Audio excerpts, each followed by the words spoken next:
Hey folks, I've just been experimenting with an Intel Allendale series Pentium, so that's a Pentium E2220 as you can see on screen, and I've noticed some interesting behaviour that I wanted to share. So let's hop into BIOS and we'll go to our overclocking settings. This is a DFI LANParty P45 motherboard. It's a very nice board. So let's say we're trying to get the maximum FSB, right? And let's say that we're doing this kind of the naive way. So we'll set a low memory speed. We've got low core clock, so those shouldn't be issues. Now let's go into our voltage settings. So what's going to affect FSB? Well, we're doing 266 megahertz. That's not asking a lot of the North Bridge. The board is capable of way more than that. So let's not touch that.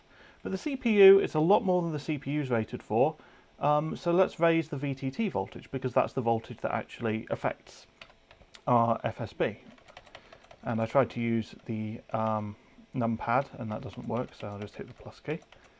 So we'll give it 1.4 VTT. That's quite high, but it's within what's okay for these chips. And I know there's people who test at higher voltages than that.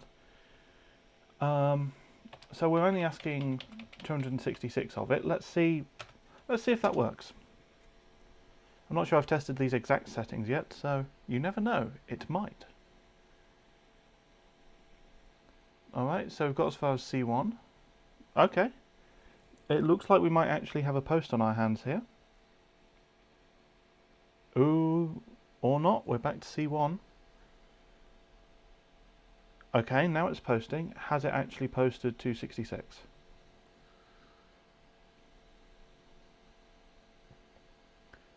Alright, it looks as though it has. So we'll give that a moment to get into the OS. And we'll just confirm that it's actually running 266.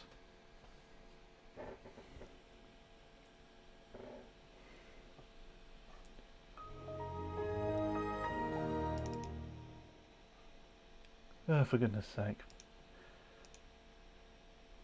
Right, because I cleared the BIOS and now it's got all of the random hardware running. Oh, okay, that doesn't matter. The point is, okay, that has booted 266. So let's see how far we get with this naive approach, as I'm calling it.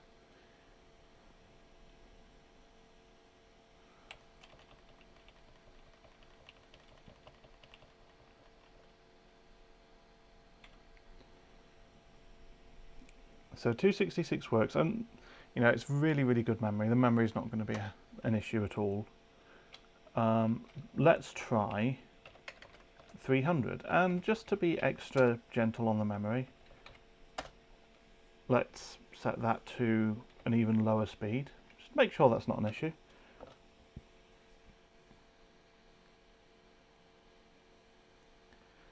So this is trying to do 300 FSB, which is still very, like these chips will do 400. I've seen plenty of them doing 400, and I've got this chip doing 400, but with different settings. And we'll get to those. Now, that is looking a lot less promising. Okay. Now, in my experience, it just doesn't post when this happens, but I'll give it a moment. I'll give it a go. But I'm not optimistic. So 266 booted, 300 didn't boot. Okay, that was with just pushing up VTT. That was with our naive settings, let's say. And no sign of any movement. All right. So let's clear the CMOS.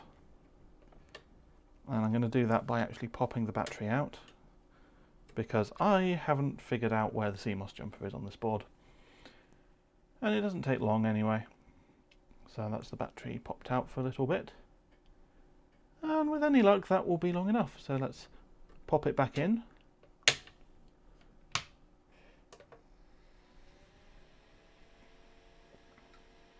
All right, yep, that will have worked because we're booting up now. That's normal. That's how it behaves after a CMOS clear. Okay, so we're posting now, and display should flicker for the capture card. Is it going to do that? There it goes, and yep. So let's try this my way now. So we're going to do the same thing, minimum CPU clock. We'll set the same memory multiplier as well. Back to 266 megahertz. So this time I'm not even going to touch VTT. What I'm going to do is I'm going to give it a higher Northbridge voltage. I really wish I could key in a voltage on this, but I don't think I can. And I can't key in a CPU core voltage either. But we're going to really push the core voltage here. So we're going to go for a really high core voltage. Okay, 1.6. Now, I've been told that these CPUs can take that. I don't know.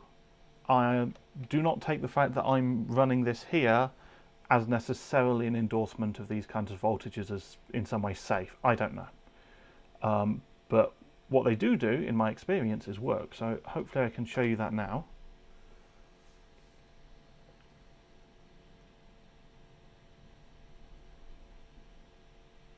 So we've gone from 7F to C1 and we're up to 26. Is it going to post on us? It should post. Back to C1. Okay, that's pretty normal behavior. And we're posting now. All right. Now I'm not going to let that go to OS. What I'm going to do instead is I'm going to take us back into BIOS. And let's try 300. Now 300, you'll remember, didn't post with the naive method. So it didn't post with VTT.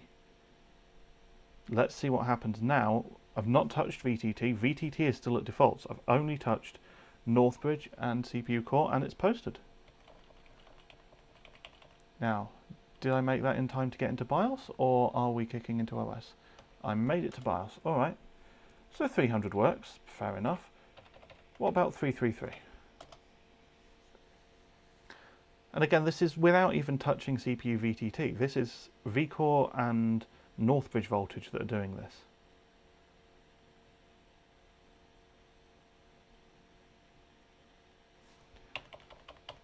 Okay, 333 works.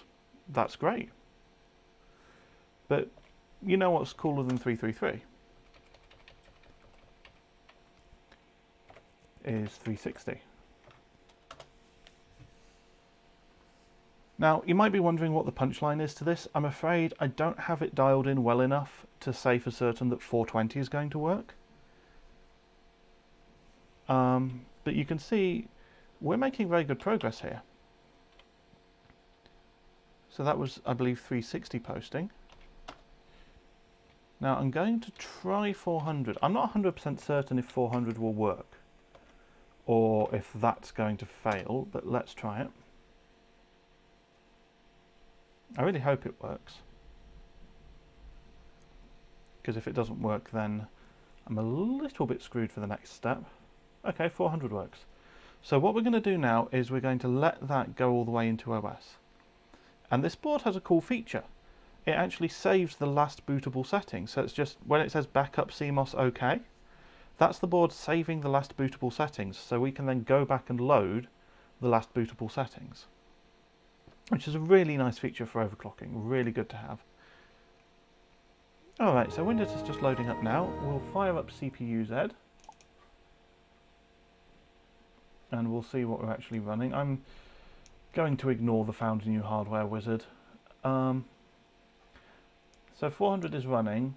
Now I'm not going to make you sit through all of SuperPi, but what I do want to do is just check that it runs a little bit, and you can also, let's position that so that you can see the temperatures. Please don't roast me for running hardware monitor. If you're on a modern platform, hardware info is definitely the best option.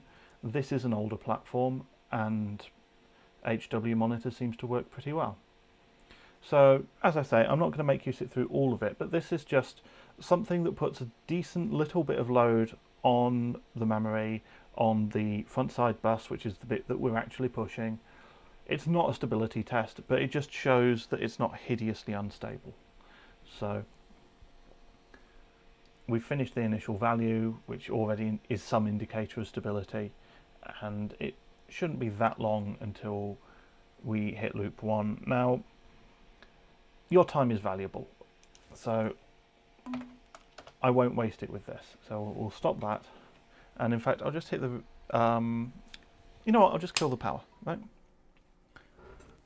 And what I'll do is I'll pop out that battery. So we'll clear the CMOS again.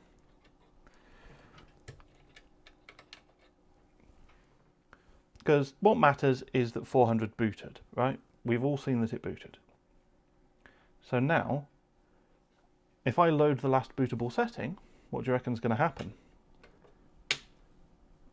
I mean, the fact that I'm bothering to show you means that I have an expectation, and that expectation is the unexpected, which makes the unexpected expected. So that doesn't make a lot of sense, but we are waiting for the board to post, so I need to say something. Otherwise you're just sitting and watching a postcode roll by. My point is, I don't expect this is going to work. In my past testing, it didn't work. So let's go into CMOS Reloaded. Let's load last bootable setting. And we'll see that's given us our 400 FSB. And it's given us our high Vcore, and it's given us our high Northbridge voltage. And I'll be honest, if this boots now, I'm going to look a bit silly. But I don't believe it will.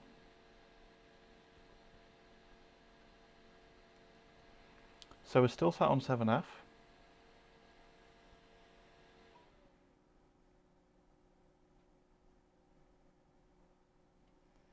And we've got our double eights again. So that's not booting. So that's the behaviour. It likes high Vcore, it likes high Northbridge voltage, doesn't seem to care about VTT. But the other thing is you really need to train upwards to get the high frontside bus clocks. You can't just set a high clock and have that work. You have to nudge it up and nudge it up and nudge it up, and then it works. So, I hope this was interesting and informative. If you're one of the very small number of people who's interested in these chips, as always, you know, if you're watching this video, I hope that you found it useful. Thank you for watching, and it's not going to post at the last minute to make me look silly, is it? No, thank you for watching, and goodbye.